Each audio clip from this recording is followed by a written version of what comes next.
अस्सलाम वालेकुम, कैसे हैं आप सब। उम्मीद करती हूँ आप सब खैरियत से होंगे। मैं भी अल्हम्दुलिल्लाह बिल्कुल ठीक हूँ। अल्लाह ताला से दुआ करती हूँ कि अल्लाह ताला हम सबको हमेशा अपनी ख़ास हिफ़्ज़-ए-अमान में ख़ास हिफाजत में रखें, बलाओं से, आफतों से, मुसीबतों से, परेशानियों से महफूज रखें, हमारी हर जायज़ हाजत को अपनी बारगाह रहमत में कबूल फरमाएँ, आमीन अल्लाहुम्मा आमीन।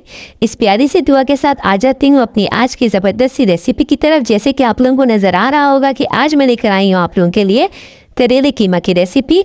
बहुत ज़बरदस्त, बहुत लजीज तरीके से ये तैयार होने वाले हैं और झटपट बनेंगे। देखिए आप मैं कैसे बना रही हूँ और ज़रा भी कड़वे नहीं होंगे। तो देखते हैं और जानते हैं कि मैं इसको किस तरह बनाती हूँ। तो आ जाइए मेरे किचन में मेरे साथ। बिस्मिल्लाहिर्रहमानिर्रहीम के साथ शुरू करती हूँ अपनी रेसिपी। ले लिए थे मैंने हाफ केजी करेले और इनको मैंने पील ऑफ कर लिया था और इनको मैंने इतना बारीक काट लिया है। और इनको मैंने काटने के बाद हाफ़ टी स्पून हल्दी और हाफ़ टी स्पून सॉल्ट लगा के अच्छे से रख दिया था। फिर इनको मैंने अच्छे से धो लिया है मसल कर, और बिल्कुल भी इनमें पानी नहीं होना चाहिए। अब मैंने प्रीहीटेड कर लिया था अपना पैन और उसमें हाफ कप ऑयल डाल के मैं इन करेलों की जो मैंने भी कटिंग की है इनको मैं फ्राई कर लूँगी। इनको हमने क्रिस्पी फ्राई करना है। ये बहुत ही ज़बरदस्त, बहुत ही लजीज रेसिपी बनने वाली है, तो प्लीज़ वीडियो के साथ एंड तक बने रहिएगा। मैंने इनको फ्राई करके निकाल लिया है और प्लेट में स्प्रेड कर दिया है। अब आप ये देख लीजिए, ये कुछ मसाले हैं जिनकी क्वांटिटी वगैरह मैंने लिख दी है यहाँ पर और डिस्क्रिप्शन बॉक्स में भी होती है। अब मैं इनको फैला दूंगी उन करेलों के ऊपर जो मैंने अभी फ्राई किए हैं, उनको कवर कर दूंगी। इसकी बहुत ही प्यारी सी खुशबू आ जाएगी करेलों के अंदर और उस स्टीम से जो भी करेलों में बन रही होगी। मैंने ले ली थी 2 बड़ी प्याज और उनको मैंने फ्राई करना है उसी तेल में जिसमें अभी मैंने करेले फ्राई किए थे।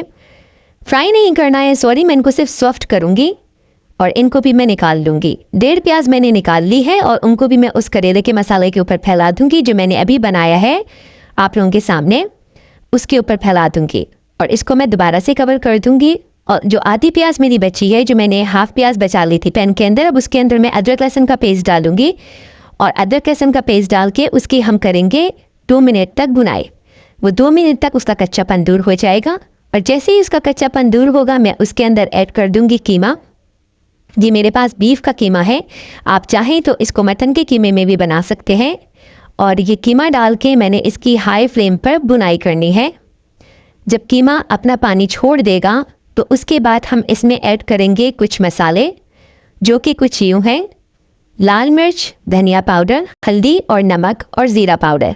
ये डाल के सब आपने अब दोबारा से इसकी बुनाई करनी है। फ्लेम को अभी भी आपने हाई रखना है। अब हम क्या करेंगे, इसके अंदर हाफ कप डाल देंगे पानी डाल के इसको एक बार फिर से मिक्स करके इसको कवर कर दूंगी मैं बिल्कुल लो फ्लेम पर 15 मिनट्स के लिए। 15 मिनट्स बाद देखें, हमने इसकी कंडीशन देखनी है कि हमारे कीमे की क्या कंडीशन है। इसमें तो ना थोड़ा सा पानी होना चाहिए, इतना रखना है मुझे। अब मैं वो करेले और प्याज का मसाला जो मैंने तैयार करके रखा था वो इस कीमे में अच्छे से मिला दूंगी। आप देख रहे हैं कितनी ज़बरदस्त ये रेसिपी बन रही है और बहुत ही अलग तरीके से बना रही हूँ मैं। तो आपने ज़रूर इस रेसिपी को ट्राई करना है। अगर वीडियो अच्छी लग रही है तो उसको लाइक कर दीजिए। अब मैंने डाल दी है इसमें 4 से 5 हरी मिर्चें छोटी वाली, और हरी मिर्च डाल के एक बार फिर हमने मिक्स करना है। बस अब ये फाइनल दम पे जा रहा है 10 मिनट के लिए। 5 से 10 मिनट के लिए हमने इसको दम देना है लो फ्लेम पर। और ये दम आ चुका है माशाल्लाह, ज़बरदस्त सा लजीज सा करेले कीमा तैयार है और माशाल्लाह इसका फाइनल लुक आ चुका है। जो लोग करेले कीमा के फ़ैन हैं उनको तो ये पता चल गया होगा कि कितना लजीज बना है। मैंने इसको सर्व किया था चावलों के साथ दिखाया था, मेरे हस्बैंड और मैंने चावलों के साथ खाया था और बच्चों ने खाया था इसको चपाती के साथ। आप इसको तंदूरी नान के साथ भी सर्व कर सकते हैं, ज़ीरा राइस के साथ भी सर्व कर सकते हैं। जब खाना सालन या कोई भी दाल वगैरह मज़े के बने हो तो हम उसको जिस चीज़ के साथ भी सर्व करें वो बहुत मज़े का लगता है।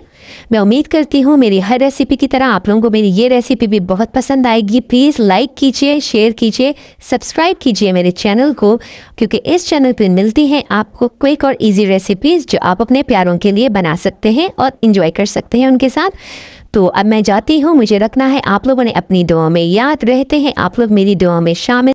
फिर हाजिर होगी आपकी बहन एक मज़ेदार और क्विक रेसिपी के साथ। तब तक के लिए अपना बहुत ख्याल रखिए। अल्लाह हाफिज़।